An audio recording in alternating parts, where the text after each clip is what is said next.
தமிழ்நாட்டில் உள்ள இந்து கோவில்களை மாநில அரசு கைப்பற்றி இருப்பதாக பிரதமர் மோடி பேசியதற்கு முதலமைச்சர் மு.க.ஸ்டாலின் கண்டனம் தெரிவித்துள்ளார். சென்னை சேப்பாக்கம் கலைவாணர் அரங்கத்தில் இந்து சமய அறநிலையத்துறை சார்பில் வள்ளலார் 200 ஓராண்டு தொடர் அற நிகழ்வின் நிறைவு விழா முதலமைச்சர் மு.க.ஸ்டாலின் தலைமையில் நடைபெற்றது. இதில் வள்ளலாரின் வாழ்க்கை வரலாறு மற்றும் தமிழ்நாடு முழுவதும் 52 வாரங்கள் நடத்தப்பட்ட வள்ளலார் முப்பெரும் விழா நிகழ்ச்சிகளை தொகுத்து அமைக்கப்பட்ட சிறப்பு புகைப்பட கண்காட்சியினை முதலமைச்சர் தொடங்கி வைத்தார். வள்ளலாரின் இறை அனுபவங்கள் என்னும் நூலையும் அவர் வெளியிட்டார்.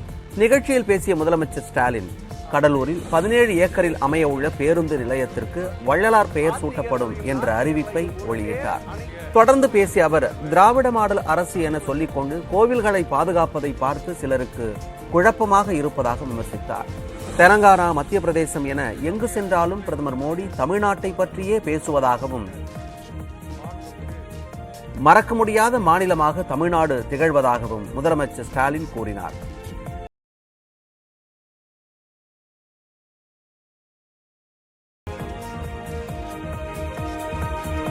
தமிழ்நாட்டில் உள்ள இந்து கோயில்களை திமுக அரசு கைப்பற்றி ஆக்கிரமித்துள்ளது. கோவில் சொத்துக்கள் மற்றும் வருமானங்களை முறைகேடாக பயன்படுத்துகிறது என்று பயங்கரமாக அவர் பேசியிருக்கிறார். இந்த குற்றச்சாட்டை நான் திட்டவட்டமாக மறுக்கிறேன். மாண்புமிகு பிரதமர் அவர்களுக்கு நான் எனது வன்மையான கண்டனத்தை தெரிவித்துக் கொள்கிறேன். வள்ளலார் உயிரோடு இருந்திருந்தால் மகளிர் இடஒதுக்கீடு மசோதாவை பாராட்டியிருப்பார் என பிரதமர் மோடி தெரிவித்துள்ளார். வள்ளலாரின் 200வது ஆண்டு பிறந்தநாள் விழா சென்னை கிண்டியில் உள்ள ஆளுநர் மாளிகையில் நடைபெற்றது. இதில் காணொலி வாயிலாக பிரதமர் மோடி உரையாற்றினார். இந்தியாவில் மிகப்பெரிய அளவில் கல்வி வளர்ச்சி அடைந்துள்ளதாக குறிப்பிட்ட பிரதமர் மோடி, தேசிய கல்விக் கொள்கை சிறந்த மாற்றங்களை உருவாக்கும் என்றார்.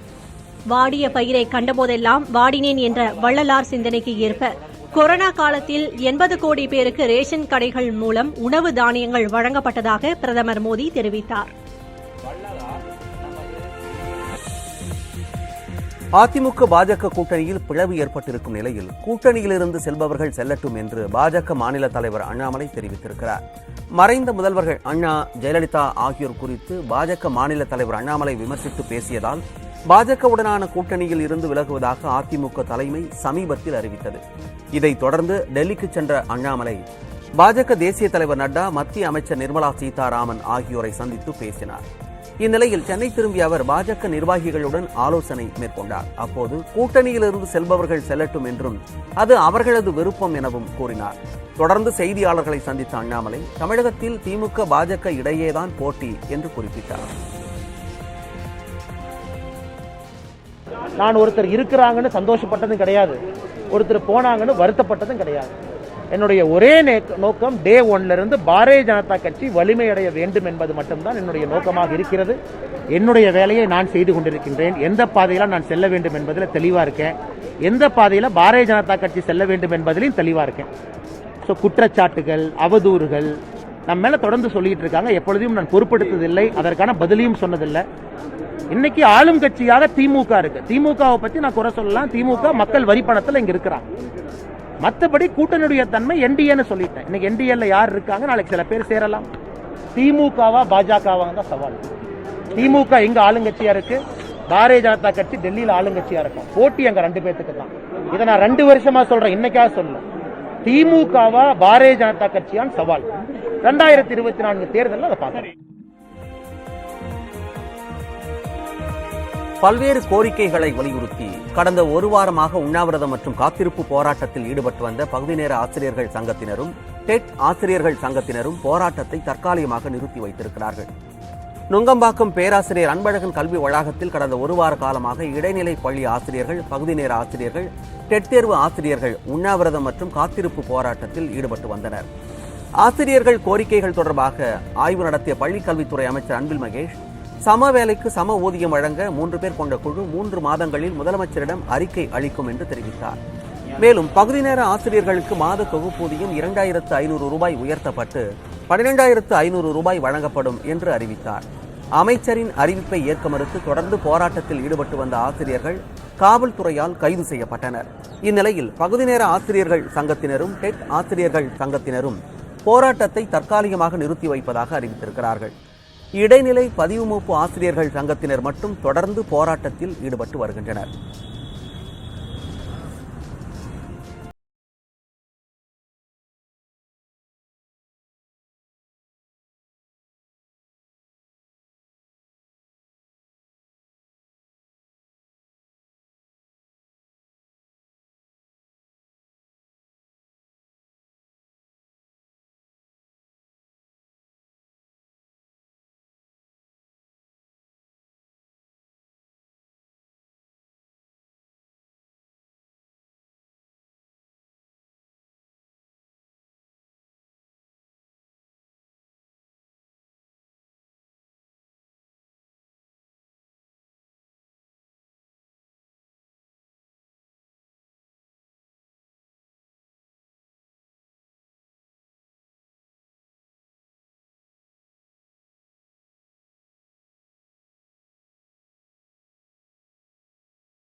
புதுக்கோட்டை வன்கொடுமை தடுப்பு நீதிமன்றம் இன்று உத்தரவு பிறப்பிக்கப்பட உள்ளது. வேங்கிவயல் கிராமத்தில் பட்டியலின மக்கள் வசிக்கும் பகுதியில் குடிநீர் தொட்டியில் மனித கழிவு கலக்கப்பட்ட விவகாரம் தொடர்பாக சிபிசிஐடி காவல்துறையினர் விசாரித்து வருகின்றனர்.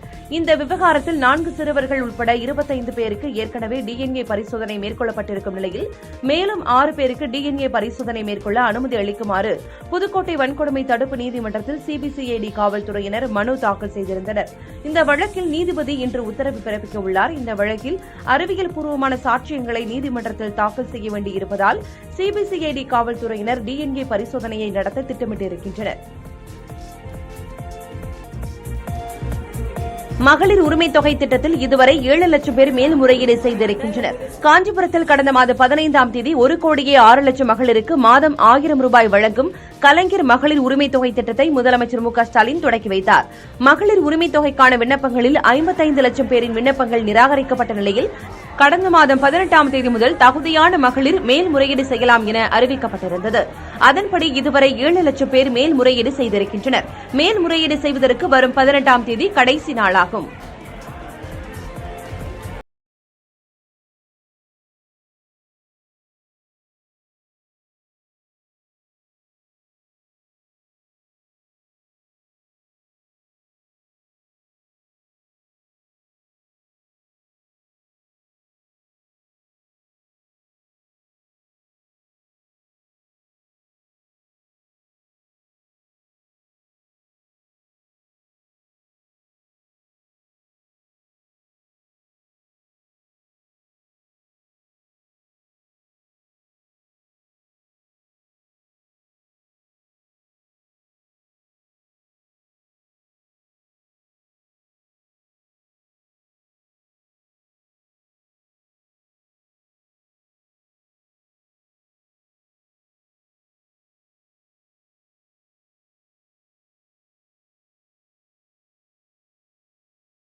ஆசிய விளையாட்டுப் போட்டியில் வில்வித்தையில் இந்திய ஆடவர் அணி தங்கப்பதக்கம் வென்று அசத்தியுள்ளது.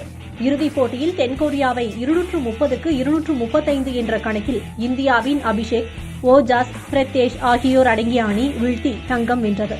வில்வித்தை காம்பவுண்ட் பிரிவில் இந்திய மகளிர் அணியும் இறுதிப் போட்டியில் சீன தைபே அணியை வீழ்த்தி தங்கப்பதக்கத்தை வசப்படுத்தியது. ஜோதி சுரேகா, அதித்தி, பர்னீத் கவுர் ஆகிய இந்திய வீராங்கனைகள் தங்கம் வென்று இந்தியாவுக்கு பெருமை சேர்த்தனர். ஸ்குவாஷ் ஆண்கள் ஒற்றையர் பிரிவில் இந்தியாவுக்கு வெள்ளிப் பதக்கம் கிட்டியது. அதேபோல் ஸ்குவாஷ் கலப்பு இரட்டையர் போட்டியில் இந்தியாவின் தீபிகா பல்லிக்கல், ஹரிந்தர் பால் சிங் இணை தங்கம் வென்று அசத்தினர். உலக மல்யுத்தம் போட்டியில் பதக்கம் வென்ற அந்திம் பங்கல் ஆசிய போட்டியில் மகளிர் 53 கிலோ எடைப்பிரிவில் இந்தியாவுக்காக வெண்கலப் பதக்கம் வென்றார். இவர் அரையிறுதியில் தோல்வியை தழுவினாலும் வெண்கலம் பதக்கத்துக்கான போட்டியில் வெற்றி பெற்றார். ஆசிய போட்டியில் 21 தங்கம், 32 வெள்ளி, 33 வெண்கலம் என 86 பதக்கங்களுடன் பட்டியலில் 4வது இடத்தில் இந்தியா நீடிக்கிறது.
நேரு விளையாட்டரங்கில் இயங்கி வரும் தலைமை அலுவலகத்தில் நேரடியாக விண்ணப்பிக்கலாம் என்றும் கூறப்பட்டிருக்கிறது. டிஎம்கே ஃபைல்ஸ் குறித்த தன்னுடைய கருத்தில் எந்த தவறும் இல்லை என்று கூறி டி.ஆர். பாலு தொடர்ந்த வழக்கில் தன் மீதான குற்றச்சாட்டுகளை சென்னை சைதாப்பேட்டை நீதிமன்றத்தில் பாஜக மாநில தலைவர் அண்ணாமலை மறுத்துள்ளார். டிஎம்கே ஃபைல்ஸ் என்ற பெயரில் அக்கட்சியின் மூத்த நிர்வாகிகளின் சொத்து பட்டியலை கடந்த ஏப்ரல் 14ஆம் தேதி அண்ணாமலை வெளியிட்டிருந்தார். இது தொடர்பாக திமுக பொருளாளர் டி.ஆர். பாலு சென்னை சைதாப்பேட்டை நீதிமன்றத்தில் அண்ணாமலைக்கு எதிராக அவதூறு வழக்கு தொடர்ந்தார். 60 ஆண்டுகளுக்கும் மேலாக பொது வாழ்க்கையில் ஈடுபட்டு வரும் தனக்கு எதிராக எந்த அடிப்படை ஆதாரமும் இல்லாமல் அவதூறு கருத்துக்களை அண்ணாமலை தெரிவித்துள்ளதாகவும் தனது நற்பெயருக்கு களங்கம் விளைவிக்கும் வகையில் செயல்பட்டுள்ள அண்ணாமலையை அவதூறு சட்டத்தின் கீழ் தண்டிக்க வேண்டும் என்றும் மனுவில் கோரியிருந்தார். இந்த வழக்கில் சைதாப்பேட்டை நீதிமன்றத்தில் அண்ணாமலை 2வது முறையாக ஆஜராகி டிஎம்கே ஃபைல்ஸ் குறித்த தனது கருத்தில் எந்த தவறும் இல்லை என்றும் தன் மீதும் எந்த தவறும் இல்லை என்றும் கூறி டி.ஆர். பாலு கூறிய குற்றச்சாட்டுகளை மறுத்தார். இதையடுத்து வழக்கை டிசம்பர் 21ஆம் தேதிக்கு தள்ளி வைத்த நீதிபதி அன்றைய தினமும் அண்ணாமலை ஆஜராக உத்தரவிட்டார். 2வது சுரங்க விரிவாக்கப் பணியை என்எல்சி நிர்வாகம் தொடங்கிய நிலையில் பணியை தடுத்து நிறுத்தி கிராம மக்கள் மீண்டும் போராட்டத்தில் ஈடுபட்டனர். 2வது சுரங்க விரிவாக்கப் பணிக்காக வளையமாதேவி, கரிவெட்டி, கரைமேடு உள்ளிட்ட கிராமங்களில் விவசாய நிலங்கள் மற்றும் குடியிருப்பு பகுதிகளை என்எல்சி நிறுவனம் கையகப்படுத்தி வருகிறது. ஏற்கனவே கையகப்படுத்தப்பட்ட இடங்களில் என்எல்சி நிர்வாகம் விரிவாக்கப் பணிகளை தொடங்கியிருக்கிறது. இந்நிலையில் கரைமேடு கிராமத்தில் நடைபெற்ற விரிவாக்கப் பணியை கிராம மக்கள் தடுத்து நிறுத்தினர். சமமான இழப்பீடு, குடும்பத்தில் ஒருவருக்கு நிரந்தர வேலை வழங்க வேண்டும் என கூறி அவர்கள் தர்ணாவில் ஈடுபட்டனர். பாதுகாப்பு பணிக்காக வந்திருந்த காவலர்களுடனும் கிராம மக்கள் வாக்குவாதத்தில் ஈடுபட்டனர். கிராம மக்களின் போராட்டம் காரணமாக விரிவாக்கப் பணிகள் பாதையில் நிறுத்தப்பட்டு வாகனங்கள் திருப்பி அனுப்பப்பட்டன. ஒரு ஏக்கருக்கு 70,000 போட்டு கொடுத்தாங்க. அதுக்கு பிறகு வீட்டுக்கு ஒருத்தவங்க வேலைன்னு சொன்னாங்க, அதுவும் கொடுக்கல. இப்போதைக்கு கருணை தொகைன்னு 2000 அறிவிச்சாங்க. சமமா எல்லாருக்கும் கொடுத்திருந்தா பிரச்சனை இல்ல சார். நாங்க 2001 அறிவிச்சிருக்காங்க, எல்லாருக்கும் அதே பணம் வரும் அப்படின்னு எல்லாரும் ஏமாந்துட்டாங்க.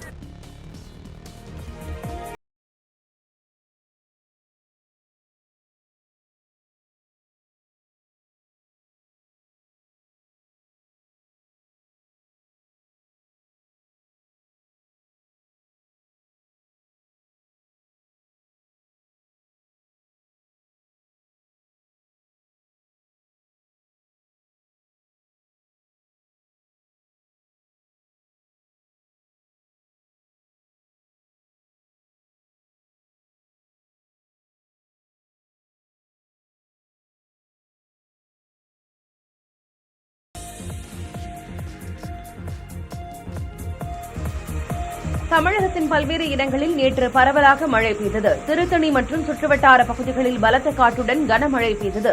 காலை முதல் வெயில் வாட்டி வதைத்த நிலையில் திடீரென பெய்த மழையால் குளிர்ச்சியான சூழல் நிலவியது.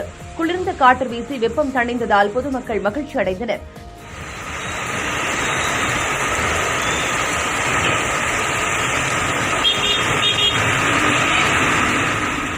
ராணிப்பேட்டை மாவட்டத்தின் பல்வேறு பகுதிகளிலும் நேற்று இரவு கனமழை பெய்தது. சுமார் 2 மணி நேரத்திற்கு மேலாக பெய்த மழையால் சாலையில் மழைநீர் பெருக்கெடுத்து ஓடியது. இதனால் சாலையில் செல்வோர் மிகுந்த சிரமம் அடைந்தனர். தொடர்ந்து பெய்து வரும் மழையால் நீர்நிலைகளில் நீர்மட்டம் உயர்ந்து வருவதால் விவசாயிகள், பொதுமக்கள் மகிழ்ச்சி அடைந்தனர். மேற்கு திசை காற்றின் மாறுபாடு காரணமாக தமிழகம் மற்றும் புதுச்சேரியில் அடுத்த சில தினங்களுக்கு மழை நீடிக்கும் என வானிலை மையம் கூறியிருந்த நிலையில் பல்வேறு இடங்களில் மழை பெய்தது.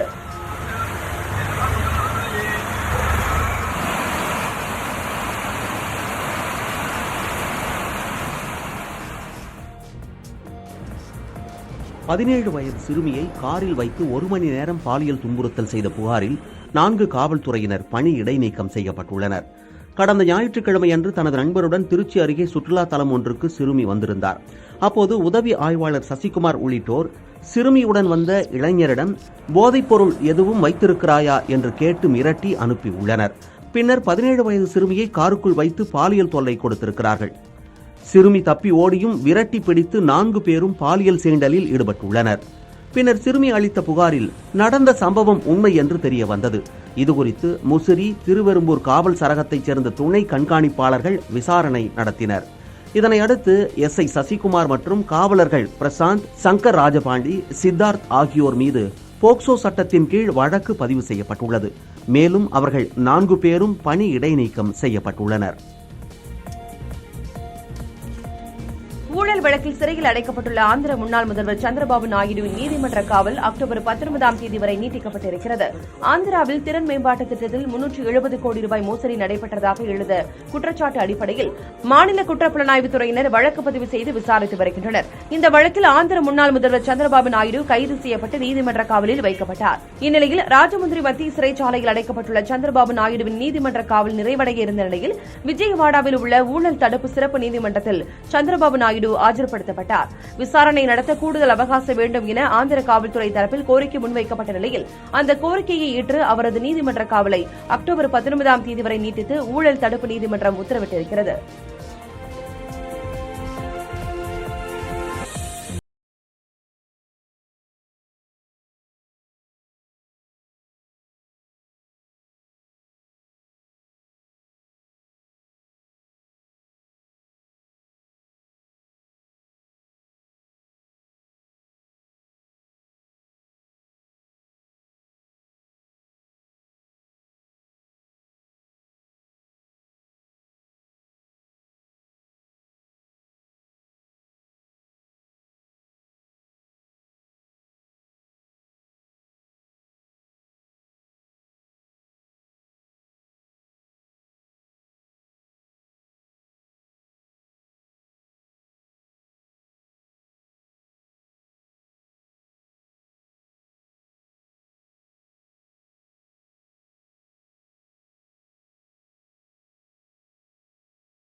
தேடும் பணி தீவிரமாக நடைபெற்று வருகிறது. வடக்கு சிக்கிம் பகுதியில் மேக வெடிப்பால் கொட்டி தீர்த்த கனமழையால் டீஸ்தா ஆற்றில் கடும் வெள்ளப்பெருக்கு ஏற்பட்டது. பாக்யோங், நம்சிங், காங்டா, மங்கன் ஆகிய மாவட்டங்களில் வெள்ள நீர் புகுந்து கடும் சேதத்தை ஏற்படுத்தியது. வெள்ளப்பெருக்கால் டீஸ்தா நதி பாயும் வழியில் 11 பாலங்கள் சேதமடைந்ததால் போக்குவரத்தும் முற்றிலுமாக துண்டிக்கப்பட்டுள்ளது. வெள்ளத்தில் ராணுவ வீரர்கள், பொதுமக்கள் பலரும் அடித்துச் செல்லப்பட்டனர். உயிரிழந்த 14 பேர் உடல்கள் இதுவரை மீட்கப்பட்டுள்ளதாகவும் காணாமல் போன 100க்கும் மேற்பட்டோரை தேடும் பணி நடைபெற்று வருவதாகவும் தெரிவிக்கப்பட்டுள்ளது.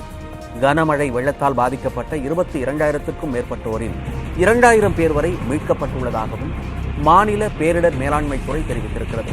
கனமழையால் பாதிக்கப்பட்ட 4 மாவட்டங்களில் பாதிக்கப்பட்ட மக்களுக்காக 26 நிவாரண முகாம்கள் ஏற்படுத்தப்பட்டிருப்பதாக மாநில அரசு தெரிவித்திருக்கிறது.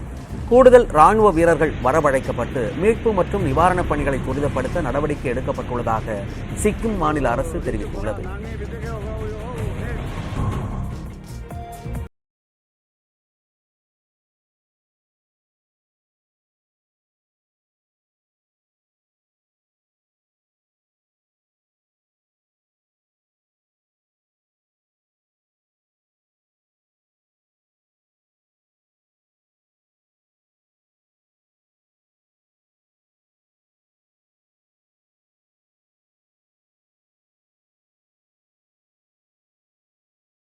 ஆர்வத்துடன் கண்டுகளித்தனர்.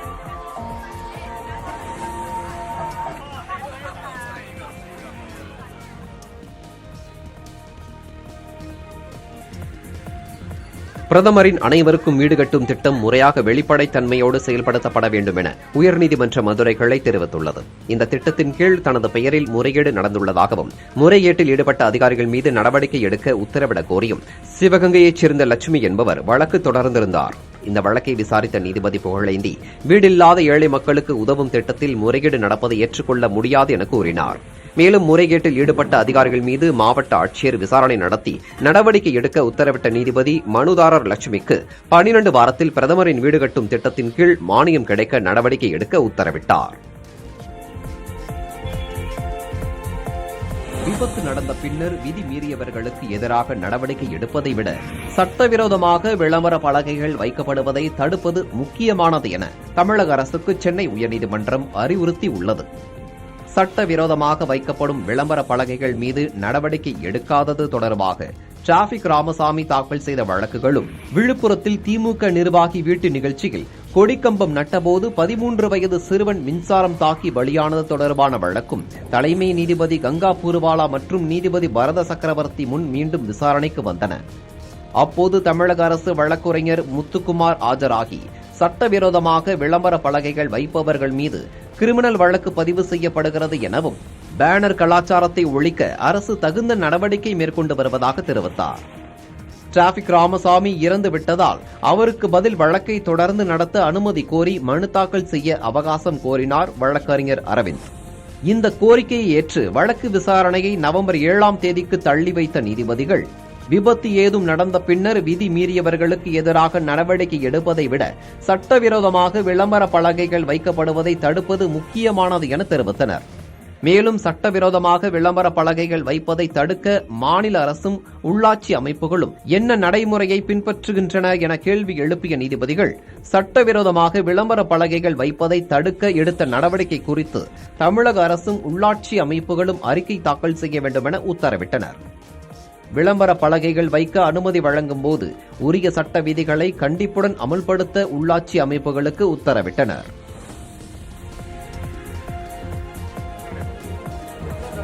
மதுரை திருமலை நாயக்கர் மகாலில் புனரமைப்பு பணி ஆய்வின் போது தரைத்தளம் உடைந்ததால் பொதுப்பணித்துறை அதிகாரி தவறி விழுந்தார். திருமலை நாயக்கர் மகாலில் 12 கோடி ரூபாய் மதிப்பீட்டில் பொதுப்பணித்துறை சார்பில் நடைபெறும் சீரமைப்பு பணிகளை பொதுப்பணித்துறை அமைச்சர் ஏவ வேலு ஆய்வு மேற்கொண்டார். அப்போது அவருடன் வந்த பொதுப்பணித்துறை அதிகாரி கட்டுமானத்தின் மேல் நின்றபோது திடீரென மழைநீர் செல்லும் வடிகால் கட்டுமானம் உடைந்து பள்ளத்தில் விழுந்தார். இந்த நிலையில் அவர் அருகில் இருந்த அமைச்சர் ஏவ வேலு நூல் இழையில் தப்பினார்.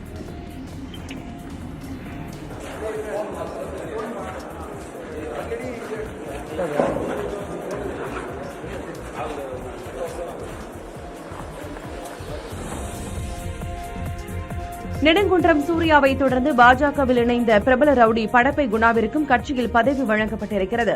காஞ்சிபுரம் மதுரமங்கலம் பகுதியைச் சேர்ந்த ரவுடியான படப்பை குணா என்ற குணசேகரன் என்பவர் மீது ஏராளமான குற்ற வழக்குகள் நிலுவையில் உள்ளன. சில மாதங்களுக்கு முன்பு நீதிமன்றத்தில் சரணடைந்த அவர் தற்போது பிணையில் விடுவிக்கப்பட்டார். ஏற்கனவே இவரது மனைவி எல்லம்மாள் பாஜகவில் மாவட்ட அளவில் பொறுப்பு வகித்து வரும் நிலையில் குணா காஞ்சிபுரம் மாவட்ட ஓபிசி அணி தலைவராக நியமிக்கப்பட்டிருக்கிறார். சமீபத்தில் பிரபல ரவுடி நெடுங்குன்றம் சூர்யா பாஜக பட்டியல் அணி மாநில செயலாளராக நியமிக்கப்பட்டிருக்கும் நிலையில் படப்பை குணாவிற்கும் பாஜகவில் பதவி வழங்கப்பட்டிருக்கிறது.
காவல் நிலையத்தை முற்றுகையிட்டனர். பொள்ளாச்சி பகுதியைச் சேர்ந்த அதிமுக தகவல் தொழில்நுட்ப அணியைச் சேர்ந்த அருண்குமார் என்பவர் முதலமைச்சர் மு.க.ஸ்டாலின் குறித்த வீடியோ ஒன்றை இணையதளத்தில் பதிவிட்டார். முதலமைச்சர் குறித்து அதில் அவதூறான கருத்துக்கள் தெரிவிக்கப்பட்டுள்ளதாக கூறி பொள்ளாச்சி ஜோதி நகரைச் சேர்ந்த ஷானவாஸ் காவல் நிலையத்தில் புகார் அளித்தார். புகாரின் பேரில் அருண்குமார் மீது வழக்கு பதிவு செய்த காவல்துறையினர் கைது செய்தனர். அதிமுக பிரமுகர் கைது செய்யப்பட்டதை கண்டித்து அதிமுக தேர்தல் பிரிவு செயலாளரும் சட்டமன்ற உறுப்பினருமான பொள்ளாச்சி ஜெயராமன் உள்ளிட்ட 100க்கும் மேற்பட்ட அதிமுகவினர் கிழக்கு காவல் நிலையத்தை முற்றுகையிட்டனர்.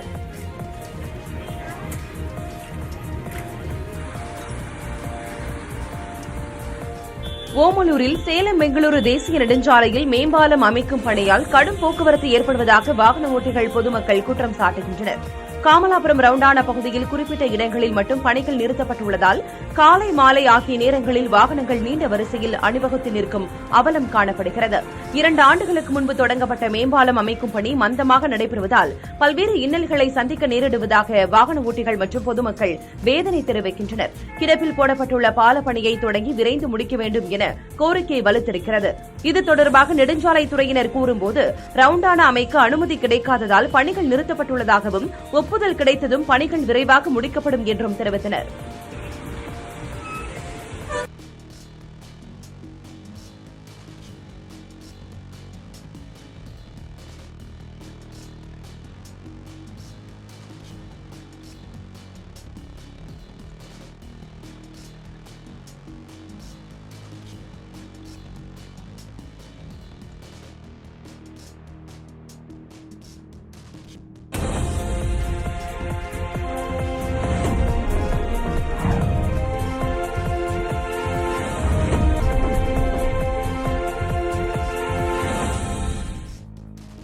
முதன்மை செய்திகளை தொடர்ந்து பார்க்கலாம்.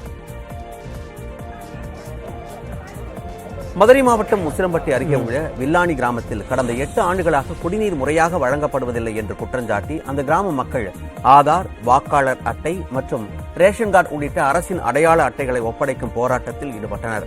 இதனையடுத்து அங்கு விரைந்து சென்ற காவல்துறை, வருவாய்த்துறை மற்றும் குடிநீர் வடிகால் வாரிய அதிகாரிகள் போராட்டத்தில் ஈடுபட்ட மக்களிடம் பேச்சுவார்த்தை நடத்தினர். தொடர்ந்து குடிநீர் விநியோகம் சீர் செய்யப்படும் என்று அதிகாரிகள் அளித்த வாக்குறுதியை ஏற்று மக்கள் தங்களின் போராட்டத்தை திரும்பப் பெற்றனர்.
உலக மனநல தினத்தையொட்டி திருச்சியில் செவிலியர்கள் மற்றும் கல்லூரி மாணவ மாணவிகள் விழிப்புணர்வு பேரணி நடத்தினர்.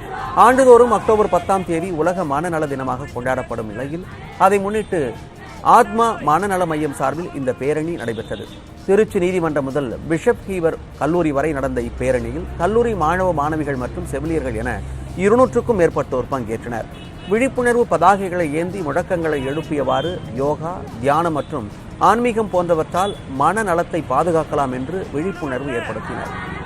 மனநோய் அவமானம் அல்ல.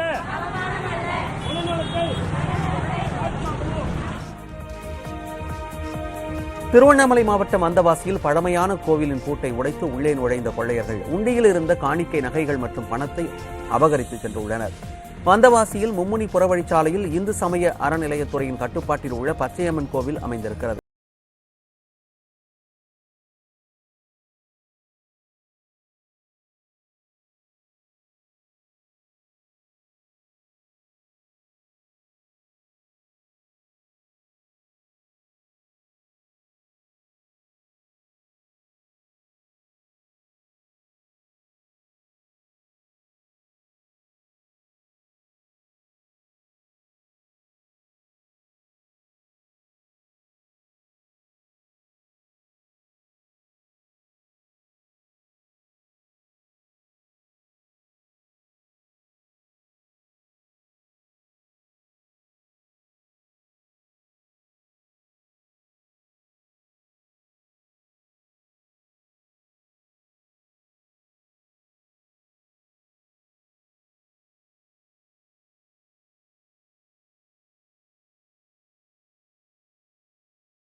கோவை சாடிவயல் பகுதியில் இருந்து கோவை குற்றாலம் செல்லும் சாலை வனப்பகுதியில் இருந்த பிளாஸ்டிக் கழிவுகள் மற்றும் பாட்டில்களை பத்திரிகையாளர்களும் கல்லூரி மாணவர்களும் இணைந்து அகற்றினர்.